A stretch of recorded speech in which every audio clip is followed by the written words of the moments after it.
Good morning, it's Monday the 13th of February. This is the Phoenix Blue Update brought to you this morning by Tom Colley. Last week we had the first bullish week for the US dollar following 5 or 6 weeks actually of bearish moves from the dollar, really the whole period post-Christmas. So we had a bullish move predominantly on the outpourings of our friend Donald Trump. We'll get over to that in a moment. First, just want to remind you, free trading event this coming Thursday in London in the afternoon. If you are interested in trading alongside live with our Phoenix Blue fund managers, please send us an email, info@phoenixblue.co.uk. Just head that up, free trading, or go through the contacts page on the Phoenix Blue website. Right, over to the news this week before we talk about anything else. Well, there is no news today. We've had some news overnight, which was the quarter-on-quarter gross domestic product for Japan, which came in below forecast. Review back to Friday. Well, we had some interesting data out on the pound. We saw a really big beating of the forecast for manufacturing production, forecast at 0.3% and actually out at 2.1%, reflecting how in the short term the UK economy is beating the Brexit blues, so as to speak. We then saw some positive employment and unemployment data on the Canadian dollar, which led to a follow-through on the day before and a bullish move for the Canadian dollar, and followed that with a little bit of disappointment from the US dollar, which came in below on prelim consumer sentiment. Okay, over to the charts, and this is the dollar. I've already said we had 6 weeks of bearish dollar move. This is the weekly chart here. You can see all these bearish moves down there, and last week we had a nice big strong bullish move. That predominantly was driven, we had somewhat mixed data on the dollar last week, but that was driven by really from a comment from Donald Trump, who said he was going to bring forward something phenomenal on taxes in the next 1 to 2 weeks. Now that's basically one of the mainstays of his electoral policy, and one of the reasons we had this really strong up move here, bullish move from the dollar on the dollar index here immediately following the election. We've had this pullback. Now it's a case of, is he going to deliver? If we look at the daily chart here, we're currently sitting at a key level here. We had a rejection of that level on Friday. Will we see the same again today? The time this slide was taken, we've seen a small gap up, but to date rejecting that level again. That's a relatively key level. If we see a break above there, we'll be able to count on some dollar strength in the shorter term. However, this is a key level up here for me, because that would potentially form the right-hand shoulder of this head and shoulders formation here, which would suggest we were going to see a bigger move to the downside. So that would seem to be somewhat dependent on upcoming data. We also have Janet Yellen speaking this week. We don't really have much indication of what her stance is going to be, because the data on the dollar has been so mixed. If Trump comes out and really delivers in terms of tax and also infrastructure, we're going to see new highs quite possibly. If he disappoints on his comment of phenomenal, then we'll have potential for this right-hand shoulder to develop to see further downside on that head and shoulders. With no news today, so really it's a day for caution. Let's see what the market does. It may just consolidate because of that lack of news, unless something comes from the Trump administration or something of that nature. Over on the yen, we can see exactly the same sort of setup. We've had a breakout of this falling wedge now. So far today, it looks like this wedge is being retested. Key level here is through the 115.30, something through there, in order to see a bullish move in this market. But we need to be correlating this market with the dollar index on an ongoing basis. Over on the euro, well, obviously the reverse of the dollar index move. We've seen a downside move here. We're short this market. We missed the entry at this level through here, but took a later entry through here. Now, quite possibly price will pull back to this level, and we'll need to take that same trade again back down to the short side. If you are late into a trade, i.e. you missed what you see as the top of the market there, it's even more important to take profits early from a secondary move, because you have less confidence in the fact, or less probability in the fact that the move will continue to the downside. So having entered this market, we've taken profits off the table. We've got our stop at break even.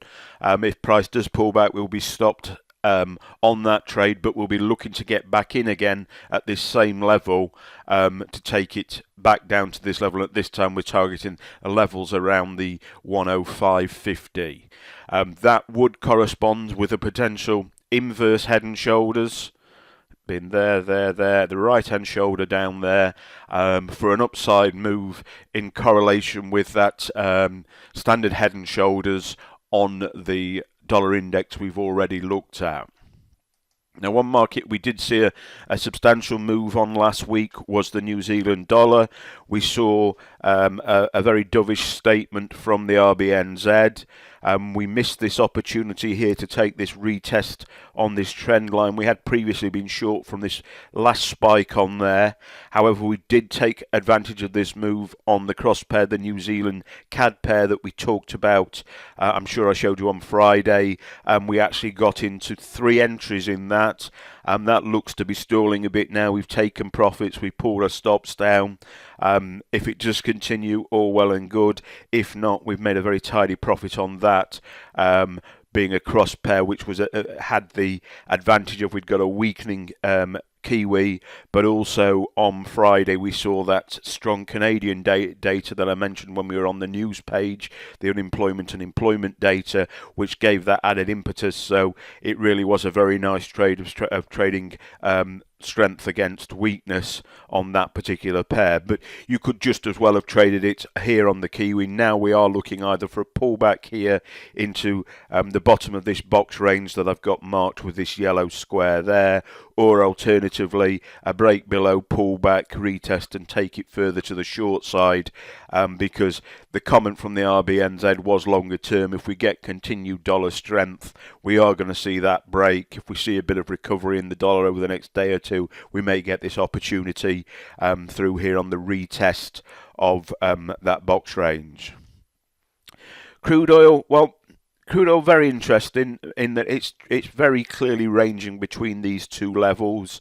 On this chart you're looking at 54.50 down to about 51.50. There have been opportunities before. I mean, there's a lovely high test bar. You would have had to wait through a day there, but that would have been a clear 2-to-1 range trade there. So we'll be watching this market for opportunities both end of day and intraday, with a view to it ranging. In terms of COT data, we've got our commercials at the complete opposite to the non-commercials, both at all-time levels. So one at all-time long levels, that being the non-commercials, and the commercials being at all-time high short levels, which all points to the ranging continuing. Obviously, if we see a breakout, then our view will change, and that will give us direction in this market. There has been, I think there was expectation that after the OPEC agreement we'd see this market move to the long side, but although the OPEC agreement has been successful in terms of all the agreeing parties doing exactly what they've said, the price around these levels has brought more of the American shale oil back into the marketplace. The rig count is up, so we're seeing an increase in oil production from the States, offsetting the decrease from the OPEC countries, predominantly Russia and the Middle East. And that all points to a continuing consolidation or range between these two levels. So let's take a look at that and see what opportunities are available to us there going through the week. We're also, based on what Donald Trump said about his taxation plans and what have you, we are bullish again. All stock markets. Stock markets will react to that type of tax comment because he specifically mentioned companies and workers. So the benefits for US companies there. So we saw a move long in all the US stock markets. I showed you the S&P on Friday. This is the Nikkei, which will correlate if we get that continuing dollar strength. We'll get the yen moving to the long side, which is a weakening yen. And similarly, we will see a move of a weakening yen, increasing the profitability of Japanese companies, and we'll see a break hopefully to the long side here, come in and retest this level around 9600. We're also aware of this level through here at about 18600 as well, which would also be another opportunity. You can see I've got alerts marking both of those, but that will all be all about correlating that across with the yen.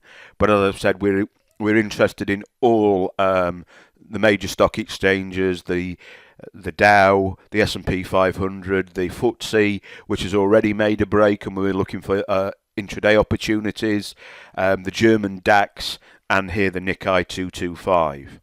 So a lot of opportunity there on those markets potentially, but as I've already said, lack of news today. We really want to be slightly cautious going forward, let the day play out, unless we see something that isn't anticipated to drive the markets. Okay guys, that's it for today. Thanks for listening. Don't forget to contact us if you want to come to the free trading event on Thursday, this coming Thursday the 16th. Thank you and goodbye.